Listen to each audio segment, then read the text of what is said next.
In the high, rugged highlands of what is now northern Ethiopia and Eritrea, a remarkable story began. Here, where the mountains seemed to touch the sky, a civilization took root. This was the kingdom of Aksum.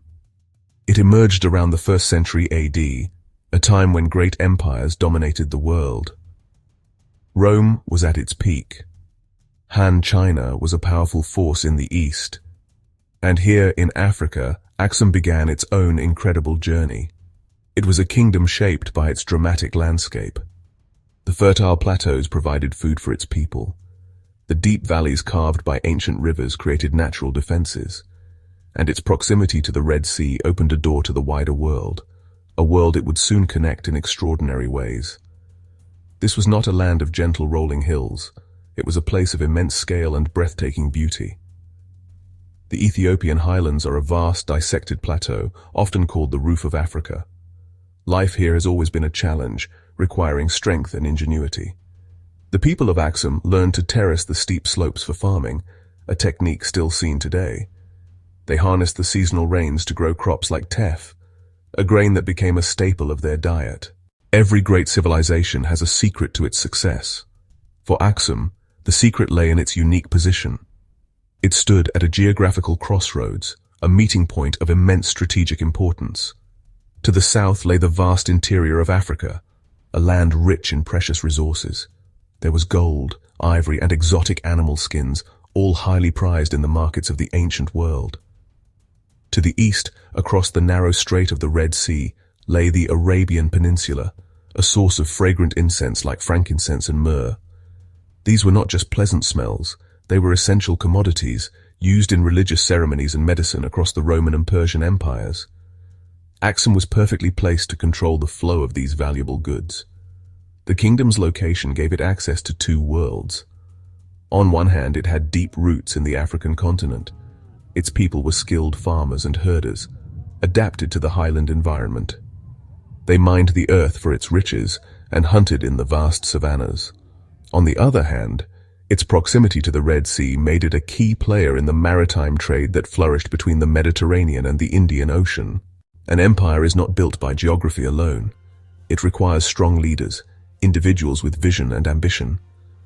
The rulers of Aksum, known as the Negus, were such leaders.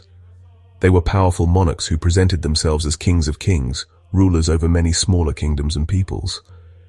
One of the earliest and most famous of these rulers was King Endubis, who lived around the end of the 3rd century AD. He was a pioneer.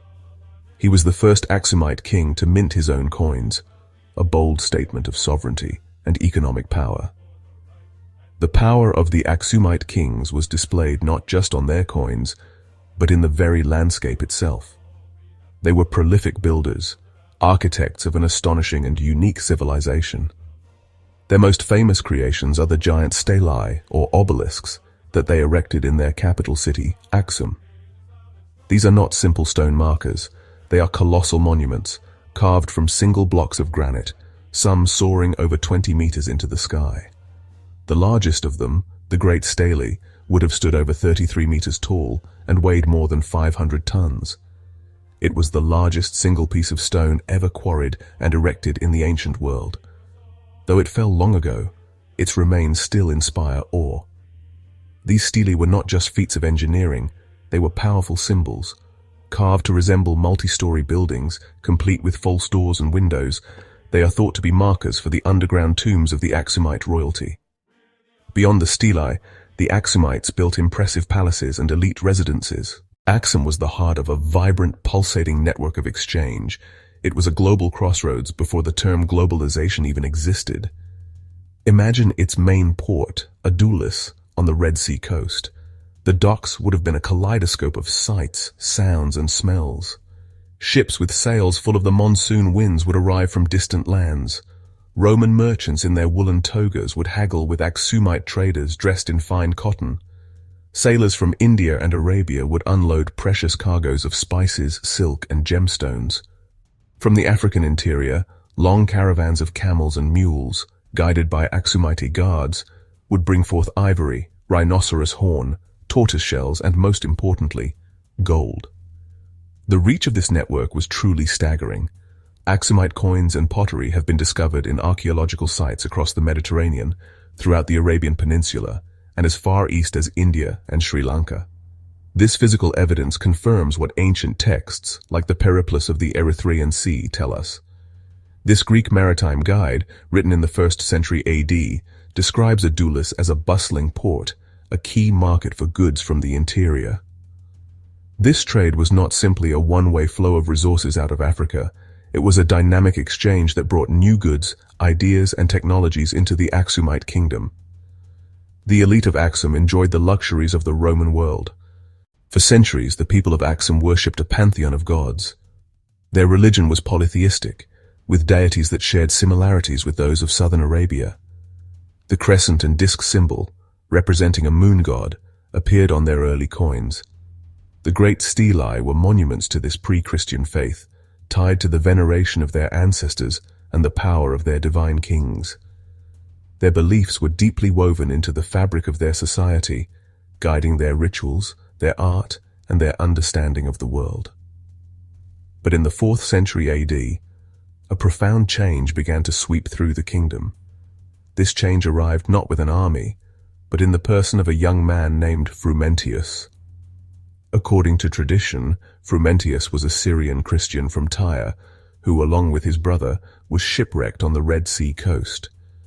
Taken to the royal court in Aksum, his intelligence and learning impressed the king. He became a tutor to the young prince, Ezana. During his time in the court, Frumentius shared his Christian faith, planting a seed that would grow to transform the entire empire. When Prince Ezana came to the throne, he made a momentous decision. Influenced by his childhood tutor, King Ezana converted to Christianity around the year 330 AD.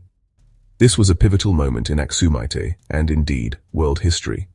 Aksum became one of the very first states in the world to officially adopt Christianity as its state religion, even before the Roman Empire did so. King Ezana announced his conversion to the world. He replaced the old pagan symbols on his coins with the Christian cross. The adoption of Christianity by King Ezana set in motion a cultural revolution within the Aksumite Empire. The new faith did not simply replace the old, it blended with it, creating a unique form of Christianity that was distinctly Aksumite. This process was deepened by the arrival of the 9 Saints, a group of missionaries who came to Aksum in the late 5th century, likely fleeing persecution after the Council of Chalcedon. They traveled throughout the highlands, founding monasteries in remote, inaccessible places, often on sheer cliffs or mountaintops. These monasteries became centers of learning, prayer, and artistic creation, preserving knowledge and spreading the faith to the rural population. The impact of this new religion was profound and visible. The focus of monumental building shifted from the giant stelae of the pagan kings to the creation of churches and monasteries. The Bible was translated from Greek into Ge'ez, the official language of the Aksumite court. This was a monumental scholarly achievement, making the Holy Scriptures accessible to the local people and cementing Ge'ez as the literary and liturgical language of Ethiopian Christianity. This new faith also produced a wealth of religious art. Illuminated manuscripts, decorated with vibrant images of saints and biblical scenes, were created in the monasteries.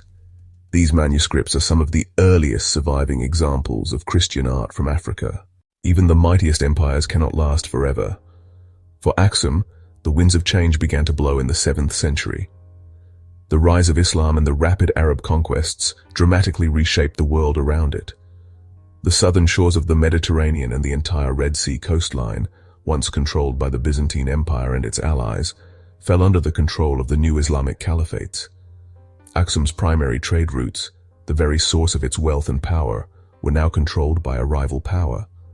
The port of Adulis, once a bustling hub of international commerce, saw its traffic dwindle as trade patterns shifted north towards the Persian Gulf. This economic isolation was a devastating blow. The flow of gold, ivory, and spices that had enriched the kingdom for centuries slowed to a trickle. The Aksumite kings could no longer mint the high-quality gold coins that had been the symbol of their prosperity. Environmental factors may also have played a crucial role in the decline. Centuries of intensive farming on the highland plateaus, coupled with deforestation to fuel a growing population and industries like metalworking, likely led to soil erosion and reduced agricultural productivity.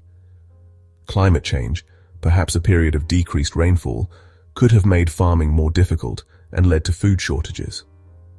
A kingdom that could no longer reliably feed its people or fund its army was a kingdom in crisis.